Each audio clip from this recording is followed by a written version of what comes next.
सोचिए, आपके पास एक बड़ा जंगल है जिसमें बहुत सारे पेड़ हैं, बैम्बू हैं, टीक लगा हुआ है, सब कुछ है उस जंगल के अंदर। अब कोई आपको कहता है इस जंगल में जाओ, पेड़ काटो, लकड़ी ले जाओ और पैसा कमाओ। अब यहीं पर एक बड़ा सवाल खड़ा होता है, क्या ये लीज है या सिर्फ लाइसेंस? और क्या पेड़ काटने का राइट भी प्रॉपर्टी होता है या नहीं? इसी कंफ्यूजन को क्लियर करता है सुप्रीम कोर्ट का लैंडमार्क जजमेंट, जिसका नाम है Shrimati Shantabai versus state of Bombay 1958। पंधरपुर नाम की जगह पर एक जमींदार हुआ करता था जिनका नाम था बी रंभू दॉय। उनके पास बहुत बड़ा फॉरेस्ट एरिया था जिसमें बहुत सारे बैम्बू थे, टीक था, फ्यूल वुड था, सब कुछ था उस जंगल में।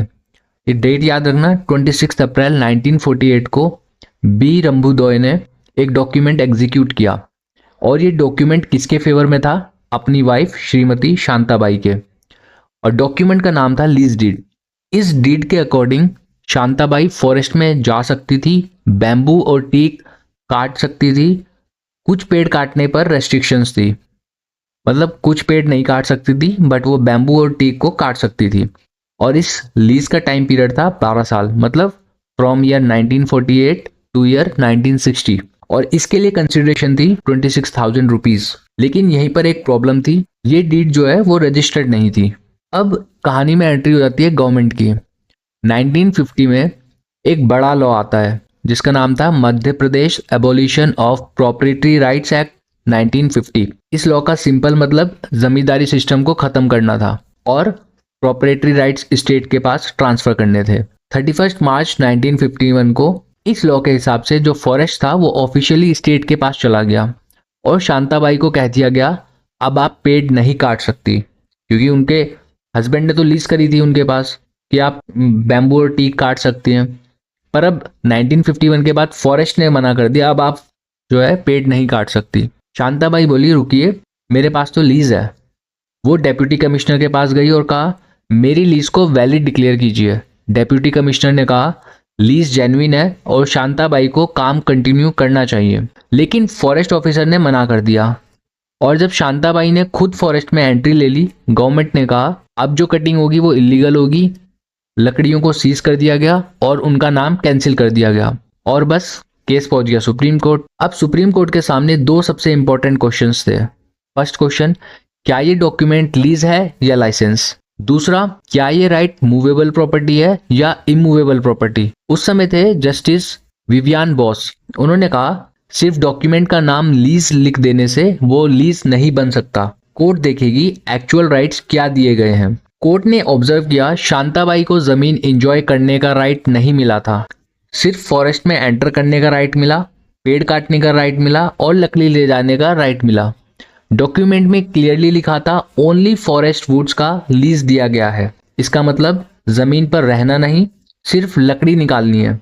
मतलब no possessory right was given to the Shantabai. Court ने यहीं पर लीज और लाइसेंस का डिफरेंट क्लियर किया। लीज का मतलब जमीन का एंजॉयमेंट प्लस पोजेशन। लाइसेंस का मतलब हुआ सिर्फ एंट्री का राइट और लिमिटेड पर्पस।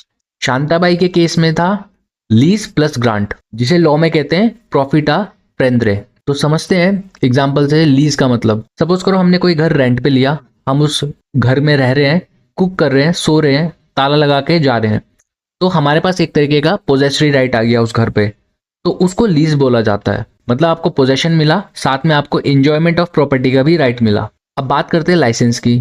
सोचिए हम शॉपिंग मॉल में जाते हैं, शॉपिंग करते हैं और घर वापस आ जाते हैं। मतलब हमें शॉपिंग मॉल में एंट्री की परमिशन है बट वहां पे हमें पोजेसरी राइट नहीं है कि हम वहां पे अपना सो जाएं, कुक करने लग जाएं। ये आपकी लाइसेंस होती है। मतलब सिर्फ एंट्री का राइट जो है वो आपका लाइसेंस है। अब आते हैं तीसरे कॉन्सेप्ट पर जो शांताबाई के केस में था और इसे लॉ में बोलते हैं प्रॉफिटा प्रेंद्रे।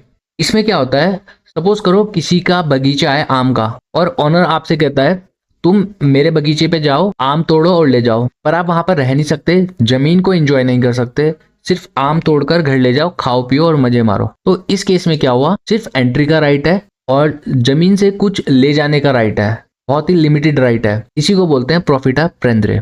शांताबाई के केस में एग्जैक्टली क्या था, शांताबाई को जमीन पर रहने का राइट नहीं था, फॉरेस्ट का पोजीशन नहीं था, उन्हें सिर्फ ये राइट मिला था फॉरेस्ट में जाओ, पेड़ काटो, लकड़ी ले जाओ, बस इतना ही राइट मिला था शांताबाई को। अब आते हैं सबसे इंटरेस्टिंग क्वेश्चन पर, क्या पेड़ प्रॉपर्टी होते हैं? कोर्ट ने कहा नॉर्मली ट्रीज इमूवेबल प्रॉपर्टी होते हैं, लेकिन एक एक्सेप्शन होता है, स्टैंडिंग टिम्बर। स्टैंडिंग टिम्बर का मतलब वो पेड़ जो तुरंत काटकर टिम्बर बन सकते हो और जिसे जल्दी काटना हो, मतलब कम टाइम पीरियड में ये ग्रो करते हैं और कम टाइम पीरियड में इन्हें काटना पड़ता है, वो होता है मूवेबल प्रॉपर्टी। एक कैच था शांताबाई के केस में कि पेड़ को तुरंत काटना जरूरी नहीं था। 12 साल का राइट मिला था लीज के अकॉर्डिंग। पेड़ को ग्रो होने दिया जा सकता था, फ्यूचर में काटने का ऑप्शन था। शांताबाई चाहती तो वो 12 साल बाद या 11 साल में काट सकती थी। मतलब पेड़ जो है वो सॉइल से नरिशमेंट ले रहे थे और इसलिए वो पेड़ इमूवेबल प्रॉपर्टी की कैटेगरी में आ गए। कोर्ट ने फाइनली कहा ये राइट इमूवेबल प्रॉपर्टी का था, जिसके लिए कंसिडरेशन वैल्यू थी 26,000 रुपीज, इसलिए रजिस्ट्रेशन कंपलसरी था। लेकिन जो लीज डीड थी शांताबाई की वो अनरजिस्टर्ड थी। रिजल्ट क्या हुआ? कोई टाइटल पास नहीं हुआ, शांताबाई को कोई फंडामेंटल राइट नहीं मिला, इसलिए आर्टिकल 32 भी मेंटेनेबल नहीं है। और फाइनल जजमेंट पिटीशन को डिसमिस कर दिया, शांताबाई का क्लेम को रिजेक्ट कर दिया, गवर्नमेंट का एक्शन को वैलिड बताया। सो इस केस से हमें सीखने को मिलता है सिर्फ नाम से लीज नहीं बनती, लीज और लाइसेंस अलग अलग होते हैं। ट्रीज आमतौर पर इमूवेबल प्रॉपर्टीज होते हैं, स्टैंडिंग टिम्बर एक एक्सेप्शन है ट्रीज का, और अनरजिस्टर्ड डॉक्यूमेंट कोई लीगल राइट क्रिएट नहीं करता। अगर आपको ट्रांसफर ऑफ प्रॉपर्टी एक्ट ऐसे ही केसेस के थ्रू समझना है तो do like, share and subscribe the channel. Thank you so much.